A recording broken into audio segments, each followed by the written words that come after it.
Hey everybody, welcome into Warp Factor 10, our show about all things Star Trek here on the Arena Productions. I'm your host Expat, and we have another episode of Star Trek Lower Decks, Season 4, Episode 4, titled Something Borrowed, Something Green, in the books now. And I just want to let all of you know that I'm going to be throwing spoilers out there and giving my review of the episode. Going over briefly some of the bits and pieces of the episode. So if you have not watched Season 4, Episode 4 of Star Trek Lower Decks, please go to Paramount Plus and watch it and then come back and enjoy this video. And later, if you like this video, please be sure to hit that like, subscribe, and notification bell for when we drop a new episode of Warp Factor 10, as well as all of our other content here on the Arena Productions. So with that said, let's go ahead and get into the episode. So at the beginning, this time we get it seems like an Orion pirate ship. You see some of the crew going through scraps, and it's funny how they find a Starfleet phaser there, and they say to throw it in the trash. But anyway, a similar situation as to the first couple of episodes of the season, where we get this mysterious ship, and the Orion vessel comes close to it. And then the mysterious vessel stops, turns around, and just basically messes with all of the systems on the Orion ship and just vaporizes them. So, yeah, a big mystery, and I think they're holding off until probably mid-season, until probably the Cerritos is going to have to deal with this entity or whatever it is, this mysterious ship, but. It vaporized a Klingon bird of prey. It vaporized a Romulan vessel, and now an Orion, supposedly a pirate ship. So interesting enough. But then, of course, this episode really revolves around three characters. Of course, Tendi, and then Rutherford and Boimler. Of course, Tendi, we find out that she has a sister, and we get some glimpses of Orion in this episode. And of course, Tendi goes back to her home because supposedly her sister is going to be getting married, and we find out that Tendi is super rich. But it's interesting what T'Lyn, she comes along with Mariner, and she's doing her observations of Orion culture and everything, and it's like the Orions, they kind of play down their wealth and stuff, but Tendi, it's like they're getting carted on these pillar beds and stuff like that, and they talk about oil baths and everything. And then we get, of course, Rutherford and Boimler bonding more because now they're roommates and all, and it's interesting how they're fighting over a mist bottle to water the bonsai tree that's in their quarters. But it's cool. You see inside the quarters as they're making it up, you see the picture of Deep Space Nine and quarks, on the wall there. So that's a cool reference to Deep Space Nine. So, but anyway, I mean, this episode is about Tendi trying to find her sister. Supposedly her sister had been kidnapped, from what her parents were saying and everything. And just the fact that Tendi didn't want to do this in the first place. She was trying to get out of it by saying to Captain Freeman that she's got a bunch of other work to do.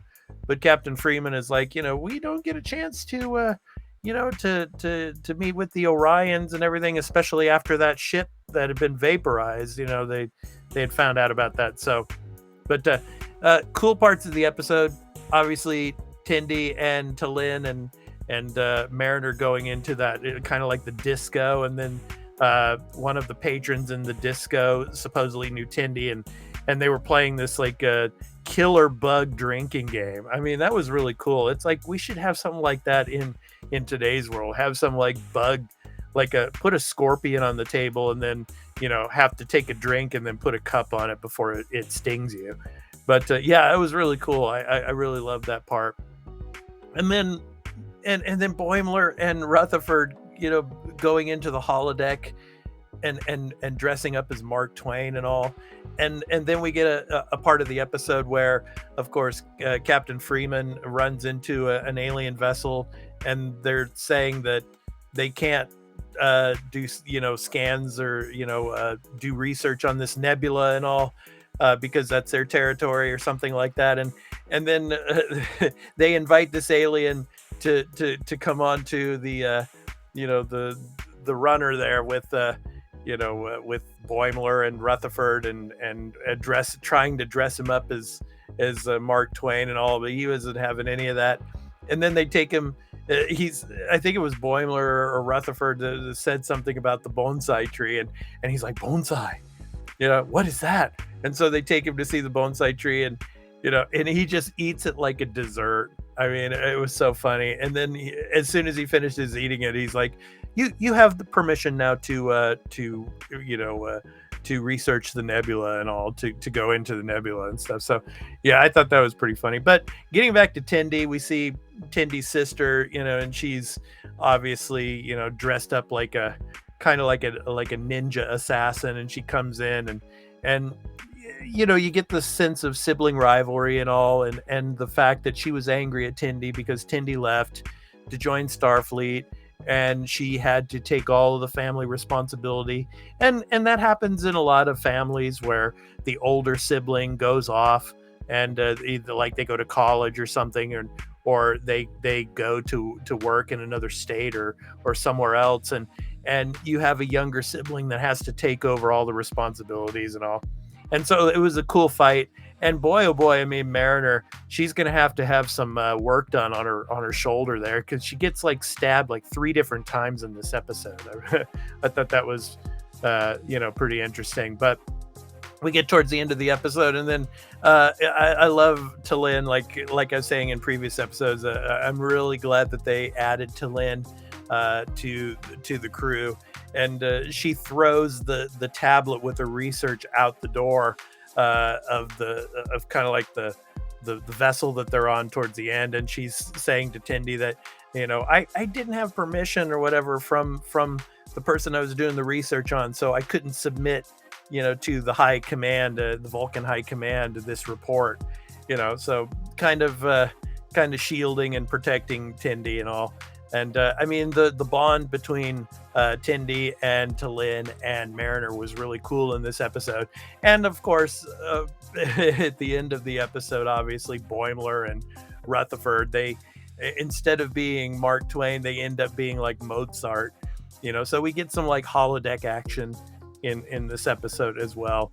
But the real question is this mystery vessel. When is the Cerritos going to encounter this mystery vessel? We shall see. But all in all, it was another really fun episode.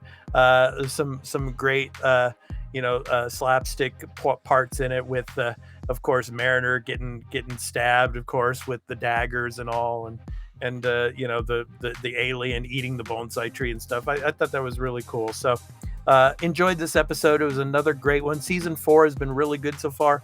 But yeah, that mystery ship that's vaporizing all these Alpha Quadrant ships, it's going to end up running into the Cerritos at some point. So how is the Cerritos going to handle all of that firepower? We shall see. But anyway, let us know what you thought in the comments. Really interested to know what you thought of episode 4 of season 4. So I've been your host, Expat.